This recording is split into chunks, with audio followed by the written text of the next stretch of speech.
Foam concrete is afraid of 3 waters: bleeding, adding water, and water accumulation. 1. Bleeding. The concrete mixture is mixed evenly after mixing. When the water retention, cohesion, of the concrete mixture is not good, the aggregate sinks, the free water and light substances in the concrete float up, the air bubbles escape, and the excreted water gather on concrete surfaces. This process will form a lot of defects inside the concrete. 1. The surface layer will be loosened. The volume stability of the surface layer will be poor, the shrinkage will increase, and early plastic cracks in the concrete will easily occur. 2.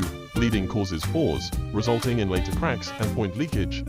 2. Adding water to foam concrete at will. Starting from the interests of the workers, the purpose of adding water without authorization is to reduce the labor intensity and shorten the pouring time. The quality of concrete lies not in the fluidity properties, but in the coordination and matching of fluidity, cohesion and water retention. When the concrete transportation distance is long, or due to large slump, or because the tanker waits too long at the construction site, the fluidity of the concrete is insufficient, and it is difficult to pump. The technical personnel should add water and superplasticizer proportionally. It should not be adjusted only by adding water.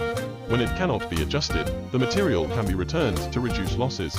3. Water accumulation. Before the concrete is poured, the accumulated water in the foundation pit should be drained in time, because the stagnant water may be secreted upward along the column steel bars, forming a bottom-up water seepage channel near the steel bars, which becomes a weak link for later water seepage. Vibrating. The water will flow down along the gap around the vibrating rod body, causing disturbance to the concrete, and it is easy to form point leakage there later.